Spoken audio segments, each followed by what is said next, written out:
Every single day, over 100,000 lawsuits are filed in the United States alone. That means by the time you finish watching this video, hundreds of people will have already dragged each other into court. But here is the wild part. Most of those disputes never needed to go to court at all. There were faster, cheaper, and honestly smarter ways to resolve them. So why do so many people skip those options and go straight to the legal nuclear option? By the end of this video, you will know exactly how disputes work in the business world, what your options are before you ever step into a courtroom, how courts are structured, what happens during a civil trial, and why alternative dispute resolution might be the most powerful legal tool most people have never heard of. Let us get into it. Section 1. What is a dispute and why does it matter in business? A dispute at its core is simply a disagreement between two or more parties where at least one of them believes their legal rights have been violated. In business, disputes pop up constantly. A supplier delivers the wrong product. A contractor walks off the job halfway through. A customer refuses to pay. A business partner makes a decision that the other partner never agreed to. Now here is something important to understand. Not every disagreement becomes a legal dispute, and not every legal dispute ends up in court. The path from conflict to resolution has many stops along the way, and knowing those stops can save you enormous amounts of time, money, and stress. Disputes in business matter because they affect relationships, finances, and reputations. A dispute handled poorly can destroy a decade-long business relationship in a matter of weeks. A dispute handled well? It can actually strengthen trust between parties. So understanding how to navigate conflict is not just a legal skill. It is a core business skill. But before we talk about how to resolve disputes, we need to understand the system that exists to handle them when things do escalate. And that brings us to something most people find confusing: the court system itself. Section 2. How the court system is structured. Think of the court system like a ladder. At the bottom you have trial courts. These are where cases begin. Evidence is presented, witnesses testify, and a judge or jury makes a decision. In the United States, you have two parallel systems running side by side: the federal court system and the state court system. Federal courts handle cases involving federal laws, the U.S. Constitution, disputes between citizens of different states when the amount involved exceeds a certain threshold, and cases where the government itself is a party. State courts, on the other hand, handle the vast majority of everyday legal matters: contracts, property disputes, family law, and most criminal cases. Above the trial courts, you have appellate courts. These courts do not retry the case, they review whether the trial court made legal errors. Think of them as quality control. If you lose at the trial level and believe a mistake was made, you can appeal. And above the appellate courts, the Supreme Courts, one in each state and one at the federal level, with the U.S. Supreme Court sitting at the very top, having the final word on matters of federal law and constitutional interpretation. One more thing worth knowing: there are also specialized courts: bankruptcy courts, tax courts, small claims courts for minor disputes. The system is designed to have the right court for the right kind of problem. So now that you know where cases are heard, what actually happens inside one. Section 3. The stages of a civil lawsuit. Let us walk through what a civil lawsuit actually looks like from beginning to end, because most people have a very Hollywood version in their heads that does not match reality. It starts with the pleadings.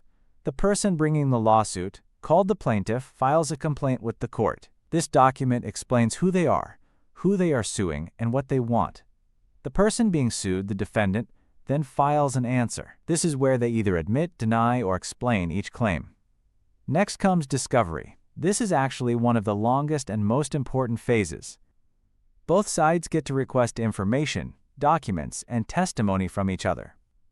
Depositions happen here, where witnesses answer questions under oath before the trial even begins.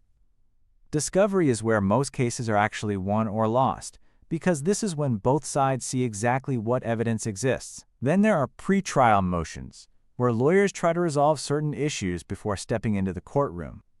Many cases settle at this stage because both sides now know what they are working with. If the case does go to trial, evidence is presented, witnesses take the stand, and arguments are made. After deliberating, the judge or jury delivers a verdict. But even then, it is not always over. The losing party can appeal, and here is what surprises most people.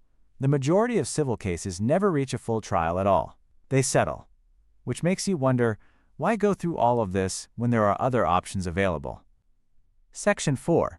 Alternative Dispute Resolution. This is where things get genuinely interesting. Alternative Dispute Resolution, or ADR, refers to methods of resolving disputes outside of traditional court proceedings. The three main types are negotiation, mediation, and arbitration. Negotiation is the most informal. The parties simply talk it out, often with their lawyers present, and try to reach an agreement on their own.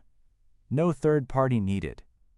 Mediation brings in a neutral third party, the mediator, whose job is to help the two sides communicate and find common ground. The mediator does not make a decision. They facilitate the conversation. Mediation is voluntary, confidential, and surprisingly effective. Arbitration is more formal. An arbitrator, or a panel of arbitrators, hears both sides and makes a binding decision. It is like a private court. Many business contracts actually include arbitration clauses that require any disputes to be handled this way, bypassing the court system entirely. Why does this matter? ADR is typically faster, less expensive, and more private than going to court. For businesses especially, the ability to resolve disputes without public trials and lengthy litigation is enormously valuable. And with arbitration clauses showing up in everything from employment contracts to consumer agreements, understanding ADR is no longer optional knowledge, it is essential. Section 5. Choosing the right path. So how do you know which path to take when a dispute arises? It comes down to a few key factors: the complexity of the issue, the relationship between the parties, the cost and time you can afford, and what outcome you actually need. If preserving the business relationship matters, mediation is often the best first step. If you need a legally binding resolution quickly, arbitration may be more appropriate. If a fundamental legal principle or significant money is at stake and you need a formal precedent, litigation might be necessary.